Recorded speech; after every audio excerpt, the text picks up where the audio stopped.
No drugs in Surat સિટીના અભિયાન અંતર્ગત સુરત પોલીસે સંયુક્ત બાતમી હકીકતને આધારે બેસ્તાન નુરાની મસ્જિદથી જલારામ ઝુંપડપટ્ટી તરફ જનાર રોડ ઉપર જાહેરમાં રેડ કરી આરોપી મોહમ્મદ ફારૂક નિઝામુદ્દીન શેખને વગર પાસ પરમિટનો મેફેડ્રોન ડ્રગ્સનો જથ્થો કુલ્લે વજન 2.43 ગ્રામ જેની કિંમત ₹24,300 તથા મોબાઈલ નંગ 1 જેની કિંમત ₹12,000 તથા રોકડા ₹7,200 તથા હીરો કંપનીનું સ્પ્લેન્ડર મોટરસાયકલ જેની કિંમત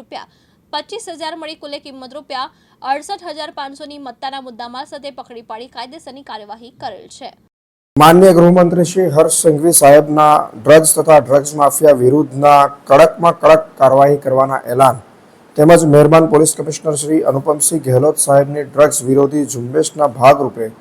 આજ રોજ સુરત શહેર પોલીસમાં આવેલ ઝોન 6 જે ડિવિઝનના ભેસ્તાન પોલીસ સ્ટેશનમાં 26/9/2025ના રોજ એક એનડીપીએસ એક્ટ 1895ની કલમ 8C 22B તથા 29 મુજબનો ગુનો દાખલ કરવામાં આવેલ છે। આ ગુનાની વિગત એવી છે કે ભેસ્તાન નુરાની મસ્જિદથી શાલીમાર 4 રસ્તા તરફ જતા રોડ ઉપર જલારામ ઝુંપડપટ્ટીની સામે રોડ ઉપર જાહેરમાં એક ઈસમ કે જેનું નામ મોહમ્મદ ફારૂક નિઝામુદ્દીન શેખ જેની ઉંમર 35 વર્ષ છે તે માદક પદાર્થ મેફેડ્રોન એટલે કે એમડી વેચવા આવેલ હતો। તેને રંગે હાથો ઝડપી પાડવામાં આવેલ છે। તેની પાસે 2.43 ગ્રામ એમડી મેફેડ્રોન પકડી પાડવામાં આવેલ છે અને તેના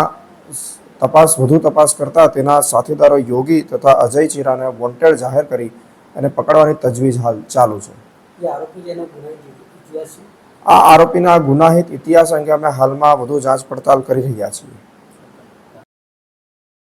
મુકેશ ગુરવ, દિવ્યાંગ ન્યૂઝ, સુરત।